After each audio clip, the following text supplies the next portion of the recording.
Jets, I hear them say it now. Jet, white, green, just green and white. Tell me, have you ever seen a team take flight? Super Bowl dreams are still in sight. All we gotta do is win tonight. White, green, just green and white. Tell me, have you ever seen a team take flight? Super Bowl dreams are still in sight. All we gotta do is win. What is going on, YouTube? Welcome back to another video here on the Turn Up the Jets YouTube channel. As always, I am your host, Joe Scurto. Before we get into the Jets Broncos recap, please subscribe to the channel if you have not already. Liked the video if you actually liked it, and you could follow me at Turn Up Jets on both X and Instagram. You see it in the graphic. The New York Jets are victorious heading into Mile High, and they defeated the Broncos 31-21 in this, avenge Hackett type of game. We all know leading up, it was the comments that Peyton made in July. I don't really have to keep repeating myself. This game was, a little more personal, despite what Robert Saleh was telling you, going into the week and throughout the week, because after they won, you can tell every player going up, hugging Hackett. Hackett got the game ball. It was great to see. It's also, great to see the Jets get back in the winning column. They are now 2-3. They're still in the mix. They're third in the AFC East. The Patriots, ever since beating the Jets, have been outscored 62-3. So they are 1-4.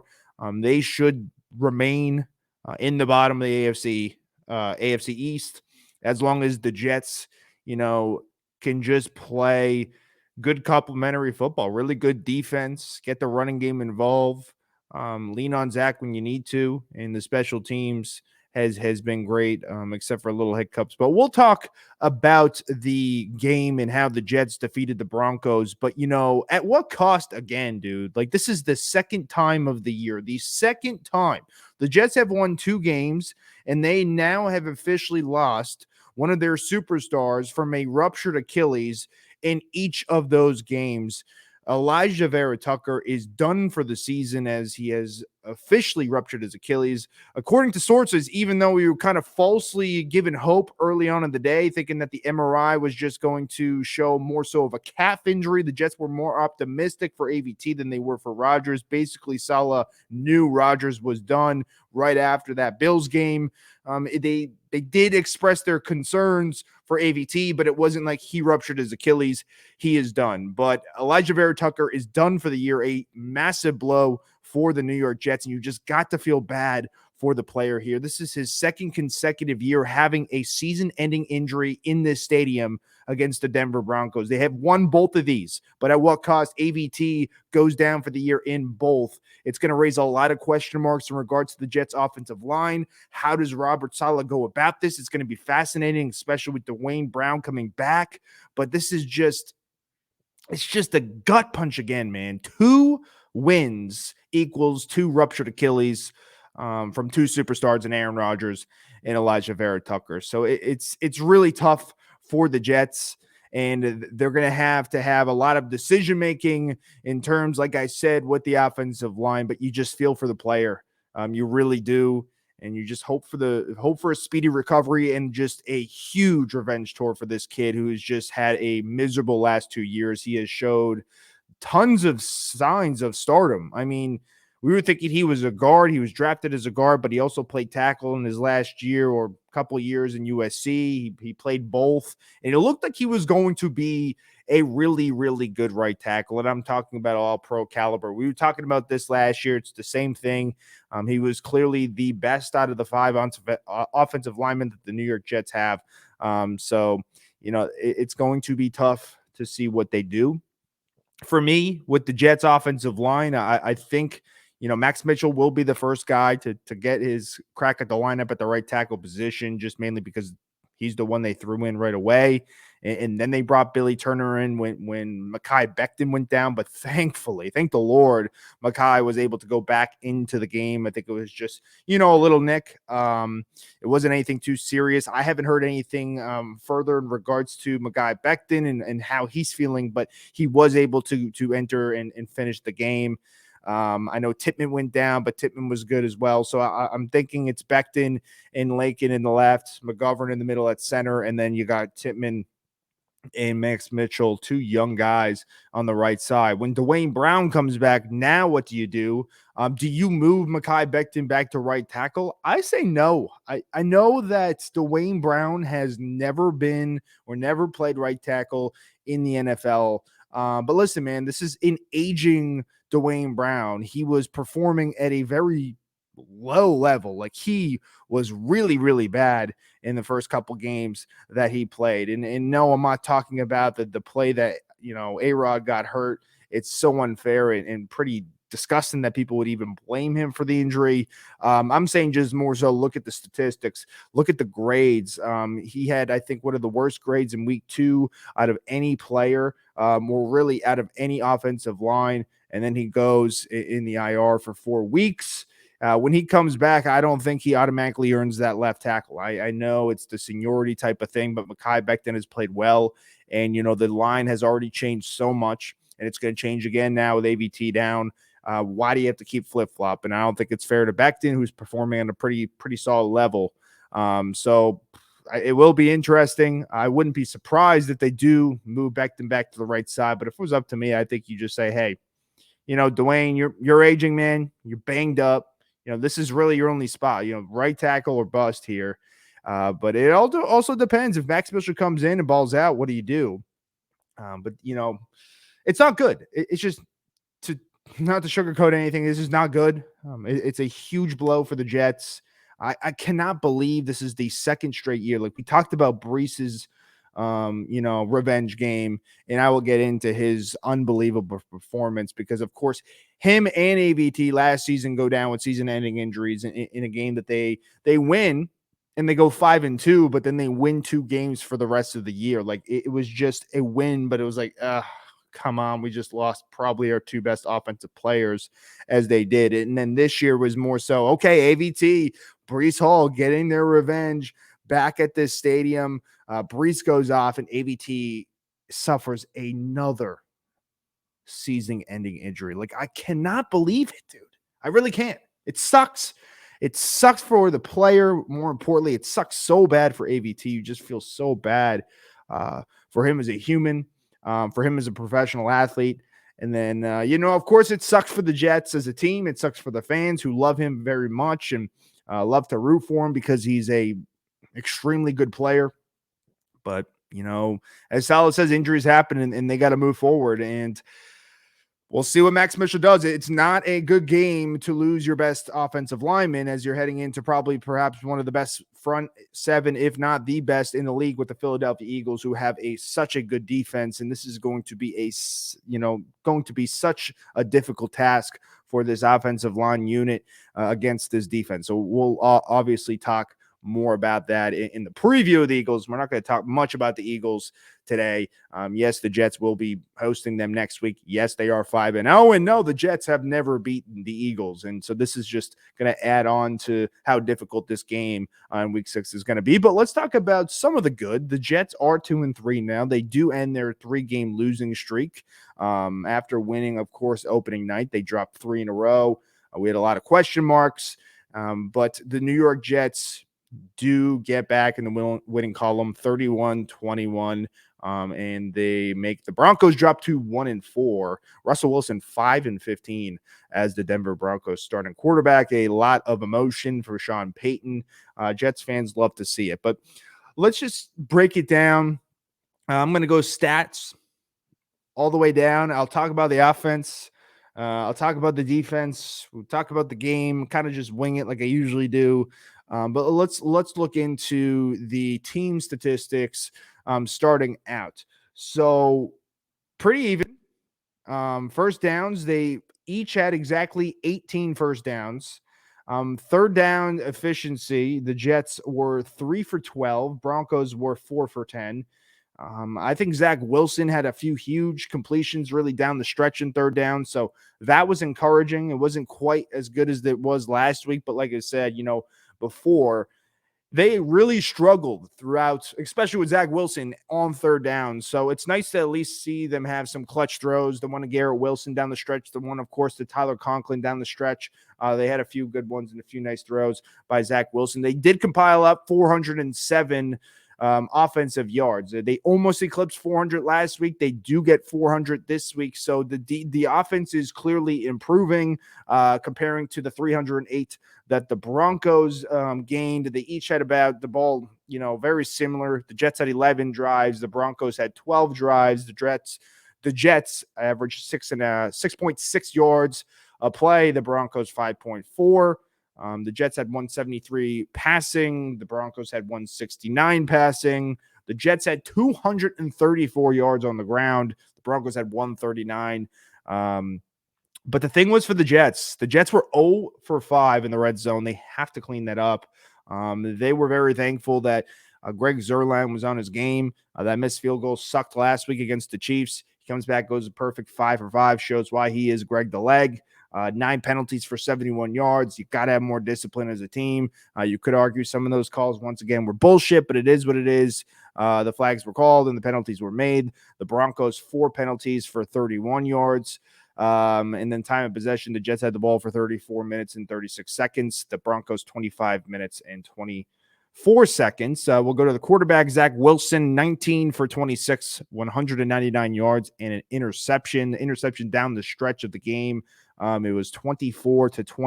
Surtain just makes this acrobatic interception with a little more than 2 minutes left, right before the 2-minute warning. I think it was like 2 minutes and 14 seconds. I don't know why the Jets just didn't run the ball to hit the 2-minute warning. I could be wrong. It could have been a third down. I'm sorry. I did not get the exact down what that was. I was too busy yelling at my TV thinking, here we go again. But that was a crazy interception. Wilson misplaced the throw a little bit. I thought Garrett Wilson could have had it, but Surtain proves why he's the best cornerback in the NFL. Russell Wilson went 20 for 31, 196 yards, 2 touchdowns, no picks, but he fumbled the ball twice. One was recovered by the Jets. One was recovered by the Broncos. And then they also botched that trick play too, but that wasn't much of a Russell Wilson's fault. But, ball security still wasn't really good on his end. Rushing yards, Brees the Beast, man. It was unbelievable to see. 22 carries, 177 yards, and a touchdown. I mean, I think he averaged 8 yards a carry. He now averages 7.6 yards a carry. He's 6th in rushing and 28th in carries. Unbelievable. I mean, Brees is back, dude. Like, get ready for some unbelievable stat lines from this dude. Like, he really is a top 5 running back, in my opinion, when he has no pitch count. He's fully healthy, and he looked at yesterday. That 72-yard touchdown really just gave the Jets some energy and momentum finally in the third quarter, in which they were trailing 13-8, their first offensive play. He goes untouched for 72 yards, just blows by everybody. So great to see. Jaleel McLaughlin impressed me a lot, the rookie. Javonte Williams was inactive yesterday. 9 carries, 68 yards. He had that that reception touchdown early on to put the Broncos up front 7-3. And then receiving, the top receiver was Tyler Conklin for the Jets, 4 receptions, 67 yards. Samaje Perine was 4 receptions, 73 yards for the Broncos. More for the Jets, 3 for 54 for Garrett Wilson, 3 for 33 for Allen Lazard. Breece Hall added more yards. He went 3 for 17 in the air. So he eclipsed 194 total yards. So love to see that. Michael Carter, 3 for 14. Uzama, 2 for 12. And Ruckert, 1 for 2. Defensive stats. We look into this. Man, Quincy Williams is an absolute stud. Both punt returners did fumble. Like I said, there was 2 fumbles by Russell Wilson. Sorry, I just kind of skipped over this. Russell Wilson, 2 fumbles, 1 loss. Perine fumbled that trick play. Marvin Mims Jr., a familiar face of Denzel Mims, the brother of Denzel Mims, fumbled on that botch snap of. And then Gibson Had 2 fumbles, 1 loss, of course, in that botched snap, and then Wilson 2 fumbles, 0 loss. But yeah, Gibson had a tough day yesterday, an uncharacteristic day for him. I'm curious to see if they put Harmon back in and activate him to maybe take some load off. I have no idea. But the defensive wise, like I was saying, Quincy Williams was an absolute menace, 9 total tackles. He had 2 sacks and did have the game-winning strip fumble, which Bryce Hall picked up and ran it in. And Housestead for a touchdown to make it 31-21 ultimately. The ending of the game, CJ Mosley, 13 total tackles. Adams had 5 total. Sauce had 5 total. Bryce Huff had a sack. Jermaine Johnson had a sack. So it was good to see. The Jets defense was really solid. But let's get into the offense and defense. Listen, it starts as an ugly game. The first half was really bad for the Jets. Offensively, and I kind of mentioned the red zone offense was disastrous. They couldn't get anything going. It seemed like they did not have any problem driving down to the field, and then they always stalled. It was whether it was penalties or just not executing. The offense was not good in the red zone. If you want to beat the Philadelphia Eagles, you cannot go 0 for 5. You cannot take field goals. And I think some of these 4th and 1s, they should have went for it. I think there was 2 scenarios that the Jets had 4th and 1. And they elected to kick it. I think when you're playing the Eagles, you're going to have to go for it. I get it. You're playing the style to keep, to stay with your opponent. The Jets defense was playing really, really good against the Broncos. So, you just might as well take the points. I think it was when they were 18-13, they decided to go for 4th and 1, and then it was 21-13. They decided to go to kick for 4th and 1 because they wanted to get up 2 scores. That makes a little more sense. But again, I think when you're playing a better opponent, you're gonna be asked to execute more. You're gonna have to play more aggressive on 4th downs. I thought the first half just wasn't great for the Jets offense. By the way, I'll split this up in halves. For the offense and the defense. So it was 13-8. And the main thing was, the miscommunication down the stretch as the time expired. The Jets had a clear shot at a field goal, would have made it 13-11, a lot better. And it kind of would have set the tone even more if Breece Hall had scored there.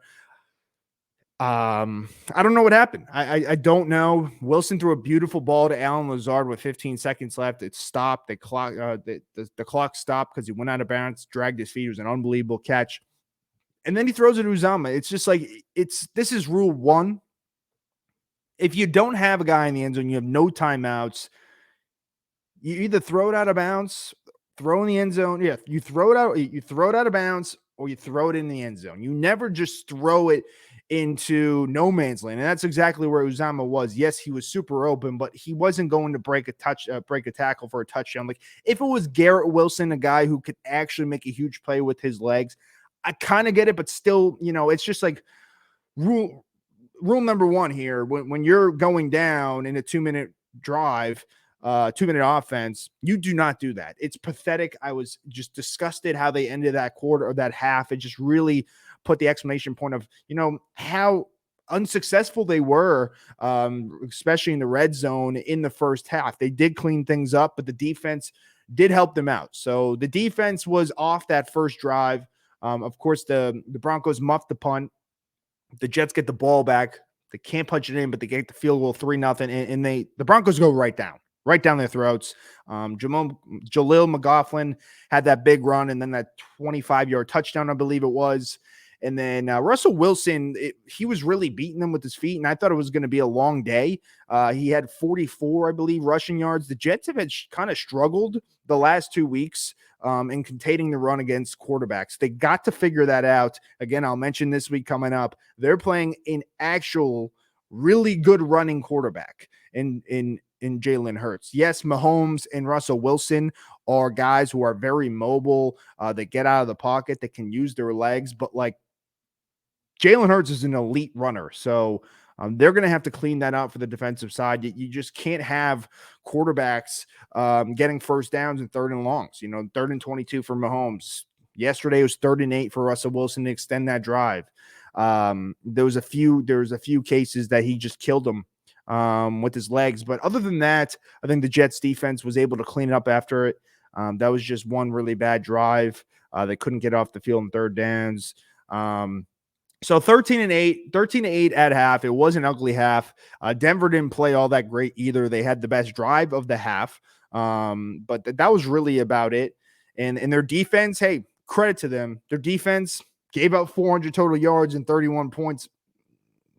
I mean, technically 31 points, but they were really good they were really good in the red zone. Like they played good red zone defense. Sometimes you also have to tip your hat to the opponent. Should the Jets have gotten a few? Of course, but the Broncos played really stingy when it got close to the end zone there. And then second half, Broncos get the ball. Jets stop them. First play for the Jets on offense. Breece Hall houses it to for 72 yards for a touchdown to make it 15-13. This is when the momentum started to shift. The Jets defense brought the pressure. They ended up sacking Russell Wilson 4 times. They forced him to lose the ball twice. He was uncomfortable all day. It's just, this is not the Russell Wilson you're used to seeing in Seattle, whether it's Hackett, whether it's Sean Payton. Did I think Russell Wilson looked terrible? No, I don't. It doesn't help when your defense is almost giving up 40 points a game. He kept them in the game. He had that solid late drive in the end of the game to make it 24-21, and also executed the 2-point conversion. I thought he was pretty sharp on that drive. He had some really good throws, but this is not Russell Wilson from Seattle. He looked super uncomfortable. He couldn't really get out of the pocket the way he usually likes to. The Jets just brought the heat all day. Credit to Jeff Albrecht, credit to Robert Saleh. They hit a super good game plan for him, despite giving up that yardage on the ground, which they will have to clean up, and I expect them to do that because it's going to be a long day if they don't against Jalen Hurts, as I already had mentioned. But the Jets defense simply was just really, really good too. So you can't really throw it all on Russell Wilson. I've already heard a lot of people say Russell Wilson sucks. I don't think he sucks. Do I think he lost a step? Absolutely. And I just don't think this is a good marriage at all with him and Sean Payton and him in Denver. It's going to be very interesting what they do at the end of the year, because I don't see this team winning a lot of football games, unfortunately. I had them at 6-11. I still think that's a pretty solid prediction as of right now.